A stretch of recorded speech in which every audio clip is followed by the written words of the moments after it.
Our next guest has been driving us crazy for 40 years. And that's a good thing. He's celebrating Young Cannibals' 40th anniversary with the Best Of album FYC 40, and he's going on tour to celebrate. So please welcome the gift who keeps on giving. It's Roland Gift.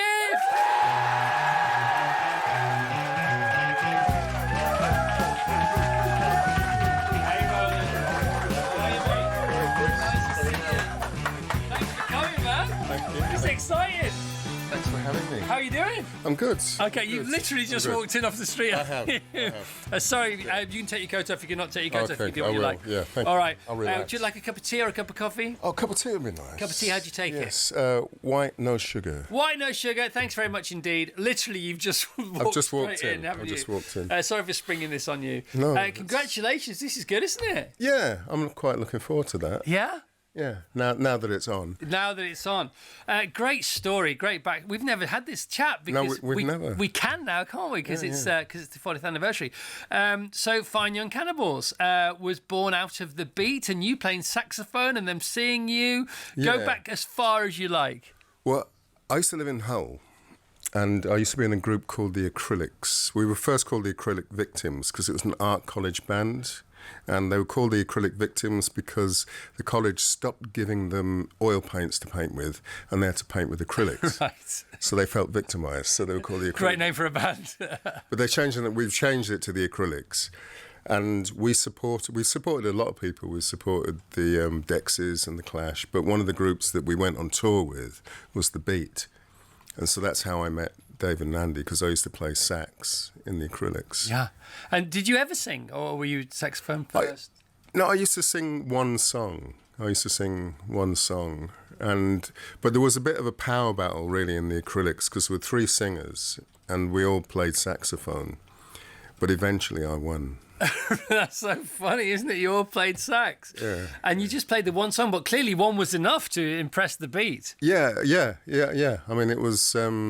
I'd worked my way through to becoming the lead singer because the lead singer got more attention than the saxophone player. Right. So, yeah. And romantically, it should be the other way round. But actually, on the night, it's not necessarily. You mean like the man with the horn? Yeah, exactly. So, you imagine, don't you, people, on a rooftop terrace in Rome, smashing out the sax as the sun goes down, that kind of thing. And it does work in certain circumstances, certain contexts. And it's something you can play the sax on your own. Yeah. Which is different to just sort of singing. Yeah. Do you still brandish a saxophone now and again? No, but I did. I met somebody at a party who had bought my first saxophone off somebody else No way. for her son. And then her son wasn't interested in playing anymore, so I bought it back. Oh, nice. So I've got it. I've still got it. So, but you don't play it? I don't play it. If I could play the sax, I say that, I don't know, do I? I would imagine I'd play it once a week or something. I mean, if you had, we don't have one, I wish we did. No. Could you knock out a tune still, do you think? I don't know. I don't think I could, actually. Really? Because it affects... I found that it affected my voice. Right. So it had to be one or the other. Yeah. Unbelievable. And am I right? This is man maths, fag packet maths, right? Mm-hmm. But I'm thinking about, the age of certain members of bands you've just mentioned.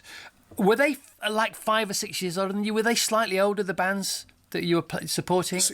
Probably. Yeah, probably. Something like Dexys, they were about 70, and you're mid-60s now, and so they were a little bit older. Is that right? Yeah, a little bit. Yeah. Which at the time is like quarter of your life.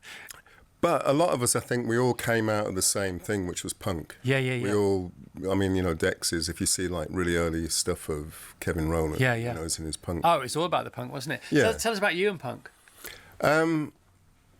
Yeah, well, I used to have blonde hair, and which meant that some people used to call me Guinness. Right. For obvious reasons. I was a big Clash fan. So recently I wrote this thing for the radio called A Punk's Progress, and it was about me and a couple of mates who were hitching around to Was this a radio play? Yeah. And you were in it as well, weren't you? Yeah. And now we're doing it as a graphic novel as well, which is turning out really, really good. But yeah, punk for me was just, it was a great sort of start in the music business. What's your first memory of punk? First memory was I was staying in London, and some people I was staying in a squat in North London, and these people I was staying with were going to the Screen on the Green to see the Pistols. But at that time, there was a lot of... when punk first started, there was a lot of sort of swastikas, and National Front was big at that. So I wasn't really sure what the situation was. And I didn't go, they went, and I didn't go. But then when The Clash brought out their first album, they had the Notting Hill Carnival picture on the back. Yeah. And I used to go to the carnival. Yeah. So it sort of made it feel like it was something that I could be part of. Plus they did Police and Thieves on their album. Yeah. Which is a reggae song. Oh my gosh, what a tune that is. Yeah. And these Pistols were playing Screen on the Green. So that's a cinema, isn't it? Yeah. And they were playing a gig there. They're playing. Yeah, the Clash were on that gig as well. I didn't know at the time, and so Buzzcocks too. Yeah, I mean, I wished I'd gone. Yeah, of course. Yeah. But general hindsight, never won a war. And so then you're playing in your own band, and then the Beat, who had a couple of massive hits, didn't they? Yeah. And were like right in the middle of everything that was going on, all the good stuff, all the sort of post-punk, a little gentler, but not that gentle. Yeah. Two-tone, etc. Did they split up then and invite you? What happened to them? What happened was, I think they were going to do a deal, and Rankin Roger and Dave Wakeling they were the only ones who got signed, and Dave and Andy got left out in the cold. So they spent ages. I think I know this. They went through MTV, and they had a lot of people sending cassettes because they were auditioning for a singer. And then I think it was Andy's wife. She just thought, oh, what about that guy that used to be in the Acrylics? So I'd moved to London. I was living in Hull, and I'd moved to London, and I got a call from this guy that used to do promotions in Hull saying, oh, these guys want to have a chat with you. And what was it that stood out? Was it your personality? Was it your charisma? Was it the voice? With this one song? It's like this one song audition kind of thing. I think they'd tried everything. Right. But, sometimes it's like that, isn't it? The thing closest to home is the thing that does the job. What you're looking for is where you're looking from. Can't see the wood for the trees, etc. Wow. Yeah. And straight off the bat, Finding Cannibals, smash hits. I mean, that was it, wasn't it? 1986, first album.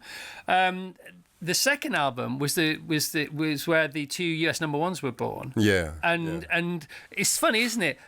From Hull to a bedsit to a squat, right? To punk, to not going to one gig and then going to another gig, to going to the Notting Hill Carnival, to ending up in Prince's studios at Paisley Park. Yeah. I mean, what a journey. Yeah. And here. Yeah, sorry about that. But how did you get to Paisley Park? We had been, for the second album, we didn't make a second album like people said that you should. People said that you've got to go to one studio, get one producer, and soon afterwards, and do it that way. Yeah. But we went to lots of different studios, and we worked with lots of different people. And Prince was a name that came up, and he wasn't really up for it. But David Z, who was his studio engineer, was. So that's how we ended up going to Paisley Park. So how does where does the message come from that David Z's up for it but Prince isn't, and then get on a plane and come to Paisley Park? Well, you get your people to talk to their people. Right. Because there was so much heat around you at the time. Yeah, I mean, I think that anybody would have spoken to us at the time. Yeah. But I mean, and usually, people want to work. They want to do something different. And the sound of the 80s had been established, from 79, 80, 81. And, you had your Duran Durans and you had your other bands and Spandau Ballet. But you were 86, first album, 89, the second album. Yeah. Which is why when you hear Raw and the Cooked, you think you could be forgiven for thinking it's a 90s album. Yeah. I mean, when we got really big, it was the 90s. Yeah. I mean, the album came out in 89, the second one. But it wasn't until 1990. Yeah. That it really kind of... Yeah, I think if people are asked to, in those pop quizzes, asked to guess the year of Finding Cannibals, so it really messes with your head because you're like, I don't know, I can't remember. It seems like here, but it may be there. It's on the cusp. And of course, let's not forget those two US number ones, because there's a number one in every other country in the world versus a number one in the US. Yeah. And the US number one might still win, mightn't it? Yeah, I mean, it's funny because it just happened. It really. Hang on a minute. Did it? No, but it did. It did because you put the song out, you release it, you let it go. Yeah. And then it's beyond your control. Yeah, you can do a certain amount. You can not mess it up. But it just happened. It just really just happened. Are we saying then, therefore, some people try too hard and almost stop the process in a way, sort of force feed it too much? I think you can. I mean, I don't know. I mean, that's what's great about pop, I suppose, is you don't really know what's going to be a hit. Yeah. It's beyond your control. Yeah. Is it true that when you were in the Paisley Park sessions, as they have become known, you got to use Prince's equipment? No, it's not true. We got to use his studio, right? But his guitar was there. The Purple Rain guitar was there, but we didn't touch it. Okay, and you didn't borrow the keyboards or anything like that. No. The snare drum. Yeah. She drives me crazy. Yeah. Can we just play, Jane? Can you play the opening bars of She Drives Me Crazy? Do you mind getting it for us? Because that is such an iconic sound. And if production ever took a quantum shift, it was in the 80s, wasn't it? Just listen to this again.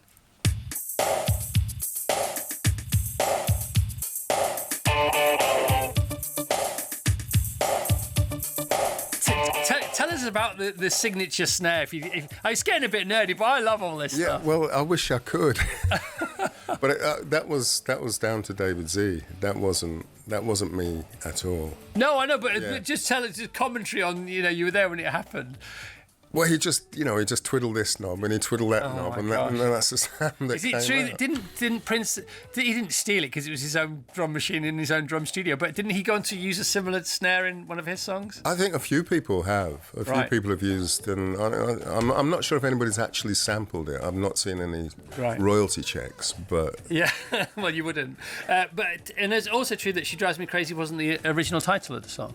It started out as She's My Baby. She's My Baby. When did it change and how did it change? It changed when we got to the studio. I mean, when we first presented the song idea to the record company, they weren't really impressed at all. They just thought it was, I don't know, a novel record. Yeah. But they didn't think of it as a single. But yeah, it was in this studio, and we were nutting it out. And I think it was David who was keen on it being She Drives Me Crazy. Yeah. David Z quite liked She's My Baby. Right, got it. This is the album we're talking about, FYC 40. We've got a vinyl, guys. You got a vinyl at home, haven't you? I do, yeah. Turntable chat? Yeah, everything. What have you got going on? What system do you have? Tell me its techniques with the stroboscope. No, it's in fact, I got the turntable from John Lewis, but I got the other one from the rest of it from Richer Sounds. Got it, Richer Sounds. All right, man. What's this? Is this a CD? Yeah, it's a CD. Wow, we got a CD as well. It's so funny, isn't it, that CDs are so retro? Yeah. They might be, not chronologically, but they might be more retro than vinyl, if you know what I mean. Well, people probably will recognise what that is. Yeah. Where younger people go, what's that? What is that? That is amazing. And live-wise, gig-wise, are you still loving it? Still crushing it? Yeah, because I don't do it too much. I'd hate to do it where it feels like a job. I like it to feel like an event. And have you always? I mean, you seem to have always had that coolness about you. Did you feel cool? Calm. I mean. Yeah, I mean, try and keep it level. Yeah. So difficult though when you're in the eye of the storm, especially in the 80s. Yeah, I think that's why in a way I kind of jumped off the carousel for a while. Yeah. It was because I had kids and I didn't want to not be there. Yeah, good for you. And acting, we were talking about the various films you've been in outside, and lots of the younger kids that work here haven't seen Scandal, which is one of the great films. I mean, I love that film. It might be in my top 10. I've never actually written down my top 10, but I've watched that film countless times. Does that still hold fond memories for you? Yeah, I mean, it was a funny experience because the film that I'd done before, I was there for the whole shoot. Right. Whereas with Scandal, I was there for 2 days filming, couple of days fight rehearsal. Yeah. And so it was a very different experience. But yeah, I mean, I still see people from time to time who are in it. Yeah. And plan going forward? I'm going to be doing this, the tour, and then I'm going to be doing a bit more writing. Yeah. I've got this other thing I wrote called Return to Vegas, right. which was a musical. And one of the reasons I did that was to find a home for my new songs. So I've got to take that to the next level. Good. That was a radio play, but it would be good to do that as a movie. Well, I might nick this final. I'll nick one of them. We should give one away as well. Let's just give one away, shall we? Let's ask a question about the interview. Let's do an old-fashioned let's ask a question, like they used to do on all the old shows. Should we do that now? Yeah. All right, on +44 333 000 333. Should we just say, what's the name of this Prince's studio that you got to hang out in for a bit? Should we go with that one? Go on then. Oh, well, no, let's say... What was the first group I was in that we talked about earlier? Actually, both. It's a great... Because he's going to sign it, so this is like a proper prize. So answers to both those questions. First group Roland was in, we haven't mentioned it in the interview, and the name of Prince's... Actually, no. Prince's Studios was called Paisley Park. Where is Paisley Park? There you go. I was invited to go, and it didn't happen. Did you get to hang out? Did you sleep there, or like was it a hotel down the road, or... No. How long were you there for? Maybe a week or a bit. And he was around, wasn't he? Prince was around. I never saw him. Yeah, you never saw him, but he was... Saw his shadow. which even at high noon wasn't that big. So difficult to spot. Roland, great to see you, man. You too. Thanks for being here. I really appreciate it. This is so... Finding Cannibals, as cool as it gets. Finding Cannibals, FYC 40 out now. There's the tour. Tour 40 Years of Songs by Finding Cannibals. The tour begins on Friday the 1st of May in Bournemouth. Great place to start. Lovely part of the world. And runs until Friday 29th of May in Glasgow. Ticketmaster.co.uk.